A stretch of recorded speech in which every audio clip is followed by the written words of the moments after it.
Hello बच्चों, आज हम पढ़ेंगे 10th क्लास के चैप्टर पृष्ठ क्षेत्रफल और आयतन के बारे में। तो आइए शुरू करते हैं। सबसे पहले पृष्ठ क्षेत्रफल और आयतन मतलब इंग्लिश में सरफेस एरिया एंड वॉल्यूम। हमने पिछले अध्याय में क्षेत्रफल के विषय में पढ़ा था। क्षेत्रफल का मतलब होता है कि जैसे जो भी वस्तु जितना स्थान घेरती है उसको हम क्षेत्रफल बोलते हैं। और अब यहाँ पर पृष्ठीय क्षेत्रफल लिखा है, तो पृष्ठीय क्षेत्रफल का मतलब होता है कि जैसे ये एक बेलनाकार वस्तु है, ये बेलनाकार वस्तु है, इसके नीचे दो इस टाइप के वृत्त होते हैं, ठीक है, इस टाइप का। तो पृष्ठीय क्षेत्रफल में इसका जो बाहरी आवरण है, अगर मैं इसको खोल दूं तो इसमें एक ऐसे सर्कल है, ऐसे सर्कल, बीच का भाग ऐसा है, ऐसा, और फिर नीचे भी एक सर्कल है, ठीक है। तो ये इसका जो खुलाव है इसको पृष्ठीय क्षेत्रफल बोलते हैं कि इसमें कितना, इसको अगर हम खोल दे तो टोटल कितना एरिया कवर करेगा, ठीक है, तो उसको पृष्ठीय क्षेत्रफल बोलते हैं। और क्षेत्रफल होता है जब भी कोई वस्तु स्थान घेरती है तो उसको क्षेत्रफल बोलते हैं कि वो कितना स्थान घेरेगी। और ऐसे ही आयतन, आयतन बेसिकली होता है कि इस बेलनाकार वस्तु के अंदर कितनी सामग्री आ सकती है, तो उसको हम आयतन बोलते हैं। जैसे इसके अंदर कितना गेहूं आ सकता है, या कितना, अगर ये पानी की टंकी होती तो इसके अंदर कितना पानी आ सकता है, उसको आयतन बोलते हैं, ठीक है बच्चों। तो बेसिक यही डिफरेंस होता है क्षेत्रफल, पृष्ठीय क्षेत्रफल और आयतन में। तो आइए हम चैप्टर, ये हिंदी की बुक है मैथ की, जिसमें इसको चैप्टर नंबर 13 का दिया गया है, और जो इंग्लिश बुक है शायद उसमें इसको 12th चैप्टर दिया गया है। तो आइए शुरू करते हैं हम सरफेस एरिया और वॉल्यूम के सवाल। तो इसके पहले मैं आपको कुछ बेसिक बातें बताना चाहूंगा इसके बारे में, कि इसमें हम जब शॉर्ट फॉर्म लिखेंगे तो एक होता है वक्र पृष्ठीय क्षेत्रफल, पृष्ठीय क्षेत्रफल,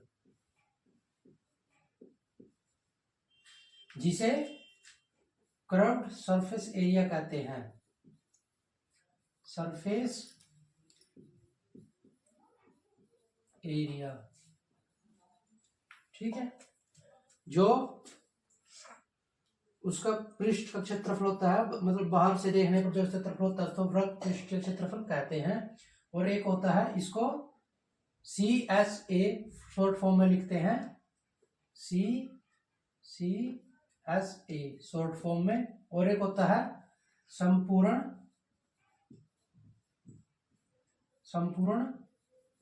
पृष्ठीय क्षेत्रफल, इसको हम टोटल सरफेस एरिया बोलते हैं, टोटल सरफेस एरिया, ठीक है बच्चों। बेसिकली जब जैसे किसी बेलनाकार वस्तु का क्षेत्रफल निकालेंगे, सिंगल, अगर कोई सिंगल बेलनाकार है तो तब वक्र पृष्ठ क्षेत्रफल होगा। और अगर दो ठोस ज्वाइंट है, जैसे एक शंकु, ऐसा शंकु इस आकार का होता है, जो इस बेलनाकार के ऊपर रखा है, इस बेलनाकार के ऊपर रखा है, तब इन दोनों का जब क्षेत्रफल निकालेंगे तो वो संपूर्ण पृष्ठीय क्षेत्रफल होगा, कि टोटल सरफेस एरिया होगा, ठीक है बच्चों। तो हमें इसमें अगर कोई डाउट हो तो इसका मतलब ये है कि इस अकेले का क्षेत्रफल पृष्ठीय क्षेत्रफल होगा, इस अकेले का पृष्ठीय क्षेत्रफल होगा। जब हम दोनों का कंबाइन से निकालेंगे तब संपूर्ण पृष्ठीय क्षेत्रफल होगा। तो हमें ये याद रखना है। इसको शॉर्ट फॉर्म में CSA, इसको TSA बोलते हैं, इसको TSA बोलते हैं, ठीक है। इसके बाद फिर आयतन होता है, जिसे हम इंग्लिश में वॉल्यूम बोलते हैं। ये सिर्फ जो हम इंग्लिश हिंदी दोनों में लिख रहे हैं, ये सरकारी स्कूल गवर्नमेंट स्कूल के बच्चों के लिए है, क्योंकि उनको जब +1 +2 में वो आगे जाते हैं तो उनको ये सब कुछ समझ में आए, क्योंकि उनको उनका बेसिक नाम पता होना चाहिए, तभी ही वो 11th और 12th में मैथ को कंसीडर कर पाएंगे। ठीक है बच्चों, तो अब हम इसके एक्सरसाइज करके देखते हैं। तो आइए शुरू करते हैं।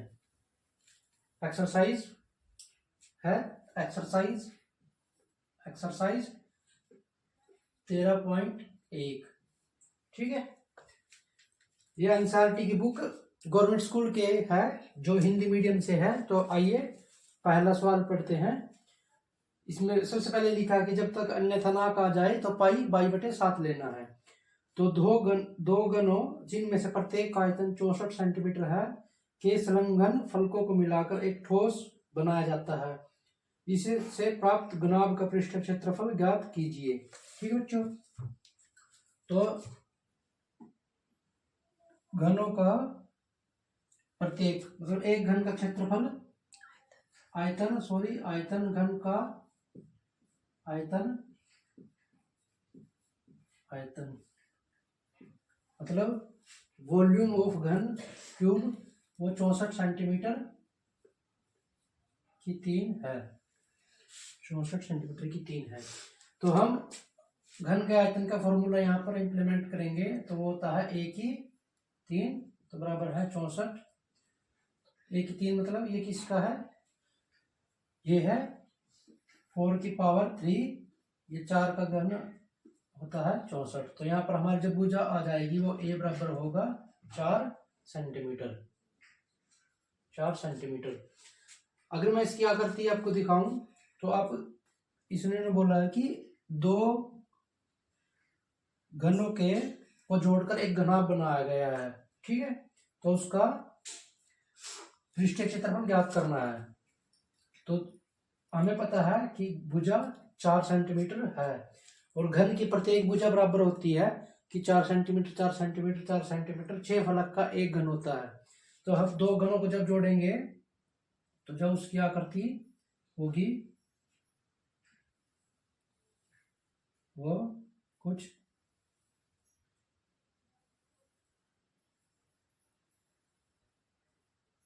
इस तरह की होगी।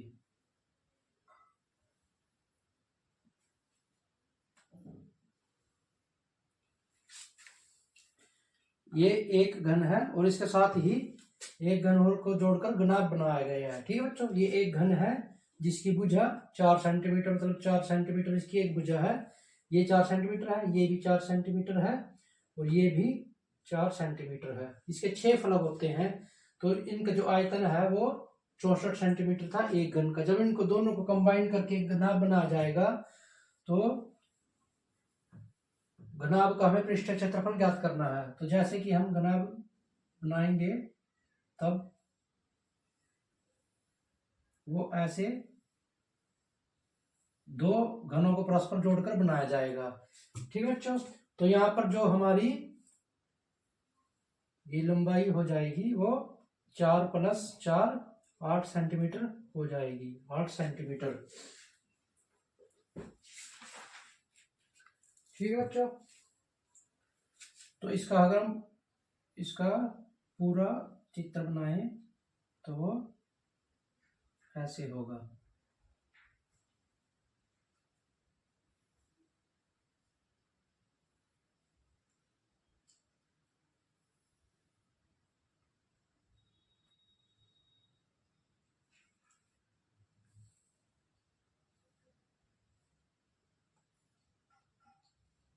ऐसा, तो ऐसा इसका फिगर होगा चित्र।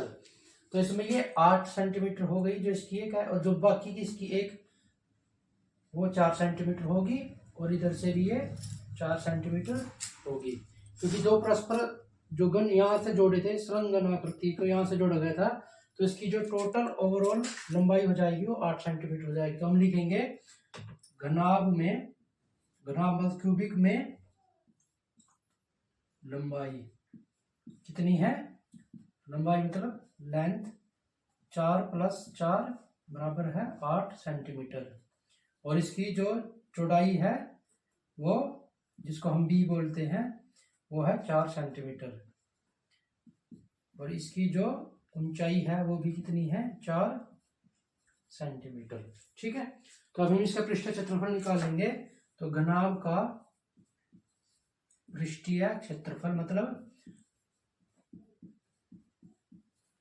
क्षेत्रफल, इंग्लिश में बोले तो curved surface area CSA, English में CSA बराबर होगा क्या, 2 लंबाई गुना चौड़ाई, चौड़ाई गुना, हमें सिर्फ पृष्ठीय क्षेत्रफल निकालना है। तो यहाँ पर टोटल सरफेस एरिया पूछा गया है TCA, तो ये होता है 2 L गुना B प्लस B गुना H प्लस H गुना L।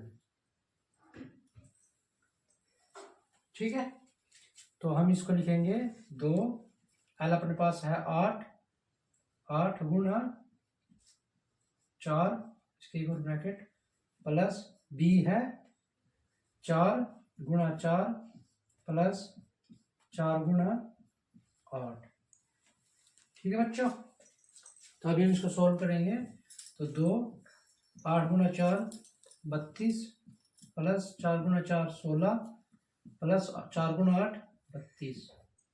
ठीक है बच्चों, तो 2, अभी इसको हम सम करेंगे तो इसका आ जाएगा 80 तो 2 गुना 80 160 सेंटीमीटर स्क्वायर। ठीक है बच्चों, तो पहला सम इस प्रकार था।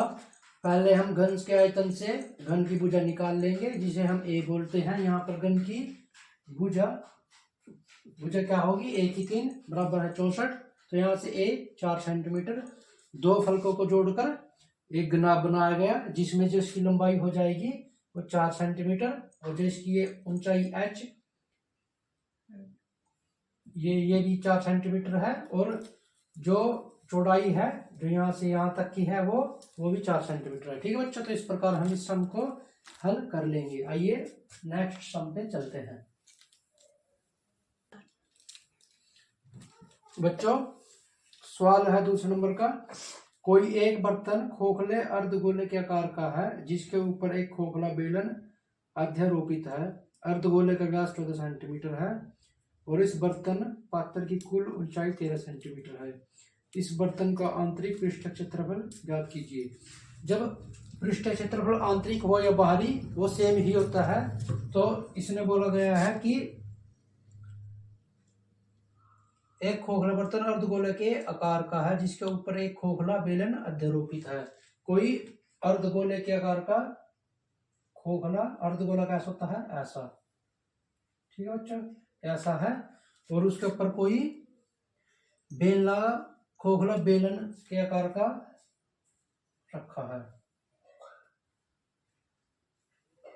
ठीक है, ये भी खोखला है और ये भी खोखला है। इस प्रकार का कोई बर्तन है। ठीक है, इस प्रकार का कोई बर्तन है और इसमें पात्र की कुल ऊंचाई 13 सेंटीमीटर है और व्यास 14 सेंटीमीटर है। मतलब यहां से व्यास A यहां तक 14 सेंटीमीटर, और जो संपूर्ण इसकी ऊंचाई है वो 13 सेंटीमीटर है, 13 सेंटीमीटर। तो सेकंड सवाल क्या करते, कुछ इस प्रकार की होगी, जो ऊपर खोखला बेलनाकार बर्तन है और नीचे एक अर्ध गोले का आकार का बर्तन है। तो इसका संपूर्ण पृष्ठीय क्षेत्रफल ज्ञात करना है। इस बर्तन का आंतरिक पृष्ठीय क्षेत्रफल ज्ञात करना है। ठीक है, तो अभी हम इसका आंतरिक या बाह्य इसको दोनों जोड़कर ही हम इसका क्षेत्रफल ज्ञात करेंगे। ठीक है बच्चों, तो पहले हम लिख लेते हैं अर्धगोले का व्यास। जो दिया गया है यहाँ लिखेंगे, दिया गया है कि सबसे पहले जो हमें दिए गए हैं हम उसको लिख लेंगे। अर्धगोले का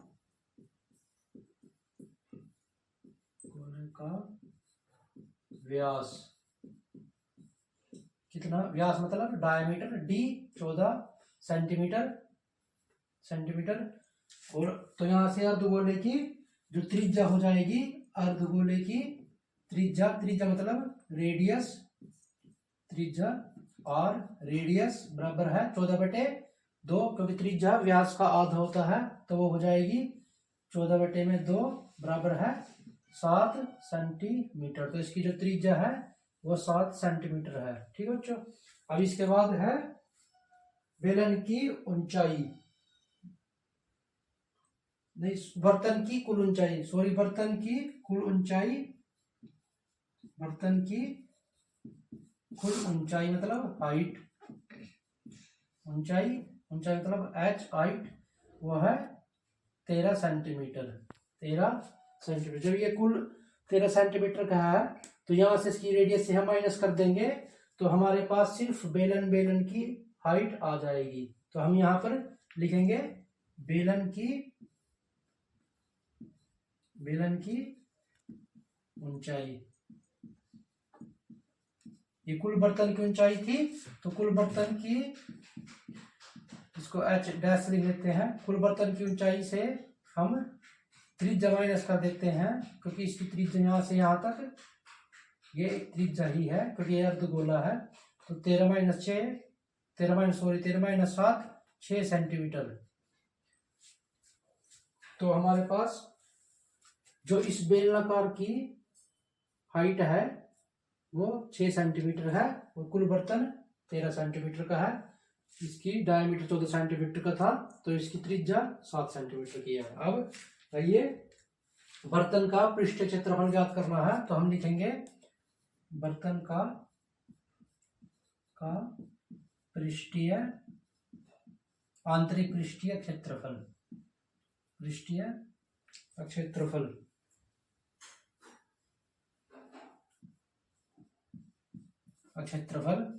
मतलब TSA बराबर होगा क्या, इस अर्धगोले का पृष्ठीय क्षेत्रफल प्लस बेलनाकार वस्तु का क्षेत्रफल। तो अर्धगोले का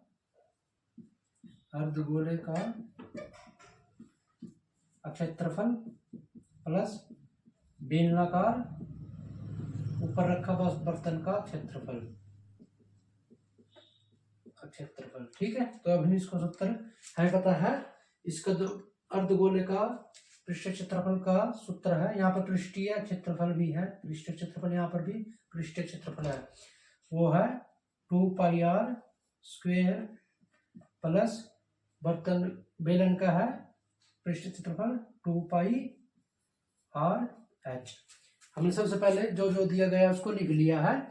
अब हम इसको यहाँ से 2πr यहाँ पर भी है और 2πr इसमें भी है, तो हम यहाँ से 2πr कॉमन ले लेंगे। 2πr तो हमारे पास रह जाएगा यहाँ पर r और यहाँ पर h। ठीक है बच्चों, इतना। अब हम इसका मान रखेंगे तो 2 पाई है अपने पास 22/7, r है 7 सेंटीमीटर ब्रैकेट, तो r 7 सेंटीमीटर प्लस बेलन की ऊंचाई थी 6 सेंटीमीटर। ठीक है, तो इसको आगे सॉल्व करते हैं। 2 22/7 गुणा में 7, इस ब्रैकेट को खोल के यहाँ पे गुणा लिख देंगे और ये 7 + 6 13। ठीक है, तो अब इसको कटिंग करते हैं, क्रॉस कटिंग से 7 से 7 गया, तो यहाँ पर 22 दूनी 44 गुणा में 13, तो ये अपने पास आ जाएगा 572 सेंटीमीटर। ठीक है, स्क्वायर 572 सेंटीमीटर के स्क्वायर। तो ये सेकंड सवाल था जो इसकी आकृति इस प्रकार है। इसमें दिया गया था कि खोखले अर्धगोले के ऊपर एक बेलनाकार बर्तन रखा गया है, जो ये अर्धगोला भी बर्तन का ही हिस्सा है। तो इस प्रकार इसकी डायमीटर था 14 सेंटीमीटर, जिससे हमने त्रिज्या 7 सेंटीमीटर निकाल ली आधा करके, और टोटल ऊंचाई थी 6 सेंटीमीटर, जिसमें से हमने बेलन की ऊंचाई निकालने के लिए त्रिज्या को माइनस कर दिया, तो हमारे पास ये 6 सेंटीमीटर आ गया। उसके बाद बर्तन का पृष्ठीय क्षेत्रफल TS से आधार गोले का पृष्ठीय क्षेत्रफल प्लस बर्तन का पृष्ठीय क्षेत्रफल बेलनाकार बर्तन का, तो इसका क्षेत्रफल पृष्ठीय क्षेत्रफल प्लस इसका पृष्ठीय क्षेत्रफल, इसका संपूर्ण का पृष्ठीय क्षेत्रफल होगा। तो उसका आगे हम इसको हल कर लेंगे।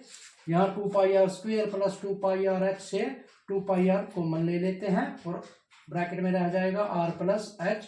तो फिर उसके बाद क्रॉस कटिंग से हमारे पास आंसर आ जाएगा 572, मतलब 572 सेंटीमीटर की स्क्वायर। आइए नेक्स्ट क्वेश्चन करते हैं।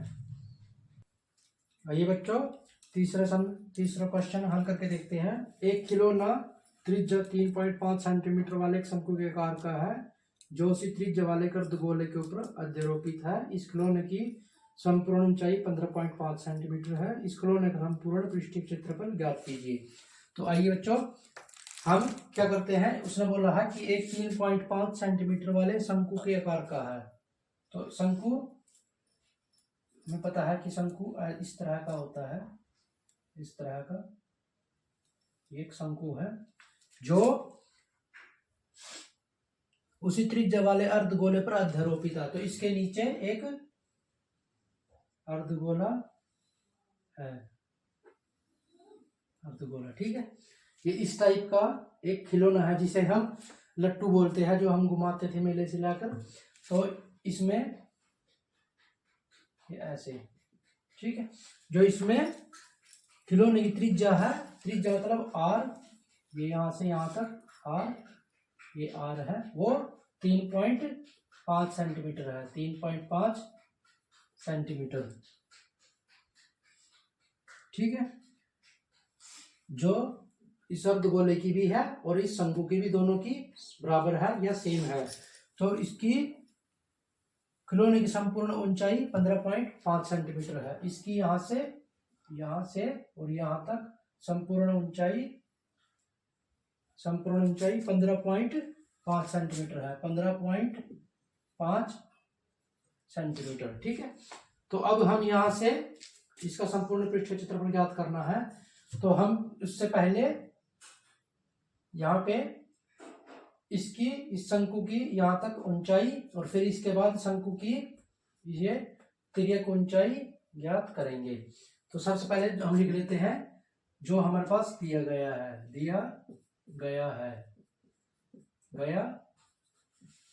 है कि, ठीक है।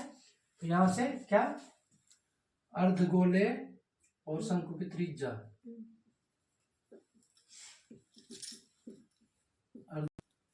अर्धगोले व शंकु की त्रिज्या r बराबर है 3.5 सेंटीमीटर, ठीक है।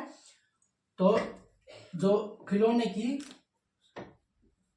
संपूर्ण ऊंचाई, खिलौने की ऊंचाई है, मतलब h ऊंचाई h बराबर है 15.5 सेंटीमीटर। तो अब हम यहां से पहले तो इस शंकु की ऊंचाई लिखेंगे। जो शंकु की ऊंचाई होगी, शंकु की ऊंचाई h डैश, वो होगी इस 15.5 से ये इस त्रिज्या को माइनस कर देंगे तो हमारे पास आ जाएगा 12 सेंटीमीटर, ठीक है। 15.5 से 3.5 गया तो 12 सेंटीमीटर हमारे पास इसकी ऊंचाई आ गई। अब यहाँ पर ध्यान से देखिए, ये है 12 सेंटीमीटर है इसकी, ये यहाँ से यहाँ तक की ऊंचाई। तो हम इसकी ये तिर्यक ऊंचाई ज्ञात करेंगे, इसको बोलते हैं तिर्यक ऊंचाई। और यहाँ पर एक समकोण त्रिभुज बन गई है, तो हम यहाँ पाइथागोरस थ्योरम का इस्तेमाल करके किसकी शंकु की तिर्यक ऊंचाई बोलते हैं इसको, जो इंग्लिश में एल लिखते हैं। तो इसका फॉर्मूला है आधार प्लस ऊंचाई का स्क्वायर। तो आधार हमारे पास क्या है, रेडियस क्या है 3.5 का स्क्वायर प्लस ऊंचाई 12 का स्क्वायर और सारे का वर्गमूल। तो वर्गमूल 3.5 को हम 3.5 से गुणा करेंगे तो अपने पास 12.25 प्लस 12 गुना 12 144 आ जाएगा। उसके बाद यहाँ पर आएगा 156.25। जब हम इसके वर्गमूल को हल करेंगे तो हमारे पास जो L आएगा वो होगा 12.5 सेंटीमीटर। तो हमारे पास जो ये तिर्यक यहाँ से यहाँ तक तिर्यक ऊंचाई है वो है 12.5 सेंटीमीटर। तो अब हम इस संपूर्ण खिलौने का संपूर्ण पृष्ठ क्षेत्रफल ज्ञात करेंगे। इसके लिए तो हमारे पास सभी ही उपलब्ध है। हमारे पास इसकी त्रिज्या है अर्धगोले की, हमारे पास ऊंचाई है, हमारे पास तिर्यक ऊंचाई है। तो हम लिखते हैं खिलौने का संपूर्ण पृष्ठीय क्षेत्रफल। खिलौने का संपूर्ण पृष्ठीय क्षेत्रफल, क्षेत्रफल मतलब TSA, टोटल सरफेस एरिया। क्या होगा? शंकु का पृष्ठीय क्षेत्रफल, शंकु का पृष्ठीय क्षेत्रफल, क्षेत्रफल मतलब CSA प्लस अर्धगोले का संपूर्ण पृष्ठ क्षेत्रफल CSA। ठीक है, यहाँ पे अर्धगोले का पृष्ठ क्षेत्रफल है। तो शंकु का है पृष्ठ क्षेत्रफल का सूत्र है जो πr फॉर्मूला, और अर्धगोले का है 2πr²। ये सभी फॉर्मूले हमें याद रखने हैं, जिसके लिए आप वीडियो को पॉज करके इनको एक अलग से कॉपी पे लिख सकते हैं या किसी पेज पर लिख सकते हैं। इसमें फॉर्मूले ही मेन है और आपको फॉर्मूले से ही सब कुछ हल होगा। तो πr यहाँ पर भी है, यहाँ पर भी πr है, तो हम यहाँ से πr कॉमन ले लेते हैं। उसके बाद यहाँ पर हमारे पास बच जाएगा l प्लस यहाँ पर 2r, ये 2 बच गया और यहाँ पर r। ठीक है, तो अब इसका मान हम रखेंगे पाई 22/7। l था अपने पास 12.5।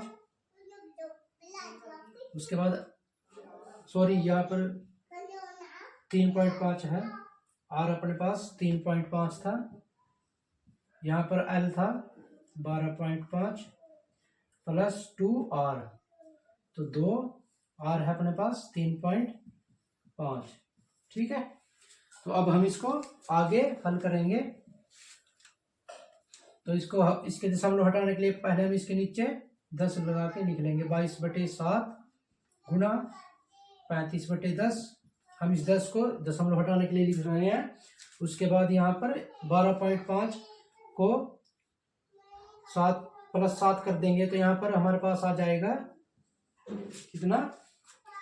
19.5। तो 19.5 को हम क्या लिख सकते हैं? 195/10। ठीक है, 195 यहाँ पर 12.5 प्लस 3.5 की 2 के साथ गुना 7 प्लस 12.5 तो 19.5। 19.5 की दशमलव घटाने के लिए हम इसके नीचे 10 लिख देंगे। ठीक है, तो अब हम इसको क्रॉस कट करते हैं। 7 से 35 गया, तो यहाँ पर 5, इस 5 से 10 2। ठीक है, कटिंग करते हमें साफ साफ लिखना है ताकि जो पेपर चेक करेगा उसको पता लग सके कि कहाँ से क्या हुआ है। इस 2 से ये यहाँ पर 22 गया 11, इसको भी हल करेंगे। यहाँ पर 2, 5 से जाएगा ये 5 थी 15, 5 दिन 45। तो यहाँ पर क्या आ गया अपने पास? यहाँ पर आ गया 11 गुणा में 39 मतलब 39/2। तो इसको हम हल करके लिखेंगे। तो अपने पास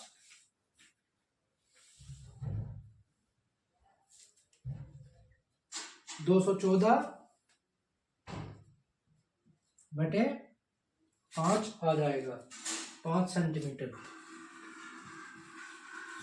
ठीक है बच्चों, तो इसका संपूर्ण पृष्ठीय क्षेत्रफल होगा 214/5 सेंटीमीटर स्क्वायर, 214.5 सेंटीमीटर स्क्वायर। ठीक है बच्चों, तो ये अपना आंसर होगा। अभी यहाँ पर 3 सवाल हमने निकाल के देखे हैं। तो आज के लिए इतना ही। इसके लिए आप नेक्स्ट सम खुद से करके देखेंगे और जो आपसे नहीं निकलेगा आप वीडियो के कमेंट सेक्शन में मेंशन करेंगे। हम ये सभी प्रश्नावली करके देखेंगे। ये 13 चैप्टर जो पृष्ठ क्षेत्रफल और आयतन का है इसको हम निकाल के देखेंगे। ठीक है बच्चों, आप वीडियो को ज़्यादा से ज़्यादा शेयर करें, लाइक करें, और जो बच्चा आपके साथ पढ़ता है जो 10th क्लास में है तो उसको ये वीडियो शेयर करें ताकि वो भी आपके साथ इस सम को समझ पाए और इस चैप्टर को समझ पाए। अभी आपके एग्जाम होने में शायद 1 महीने से ज़्यादा का समय है, तो हम कोशिश करेंगे कि हम आपको यहाँ पर कम से कम भी 60 नंबर का सिलेबस कवर करवाए, क्योंकि हमने अभी चैनल शुरू किया है, तो हम 1 महीने के अंदर आपको पूरा मैथ नहीं करवा सकते। तो इसलिए हम आप कोशिश करेंगे कि आपको 50-60 नंबर का सम क्वेश्चन करवाया जाए। ठीक है बच्चों, तो आप ज़्यादा से ज़्यादा वीडियो को शेयर करें, लाइक करें और कमेंट करें और खुद से सम को निकाल कर देखें। ठीक है, और ऐसे ही पेपर में इसको लिखना है, ये प्रॉपर तरीका है लिखने का, इसके ही हमें अंक मिलते हैं। जैसे कि अगर हमने इसको यहाँ तक भी लिख दिया और 5 नंबर का सम है, तो इसके भी हमें 2 नंबर मिल जाएंगे, क्योंकि हमने इस आकृति को बनाया है और ये लिखा है। इसके बाद हमारा अगर यहाँ पर कटिंग में गलत भी हो गया तो भी हमें इसके 2 नंबर मिलेंगे। इसको लिखने के भी हमें 1 नंबर मिलते हैं। जब इसका आंसर करेक्ट आ जाएगा तब हमें पूरे 5 नंबर इस क्वेश्चन के मिलेंगे। ठीक है बच्चों, तो आप ध्यान रखेंगे कि लिखना कैसे है। आज के लिए इतना ही। वीडियो को लाइक और शेयर करें। धन्यवाद।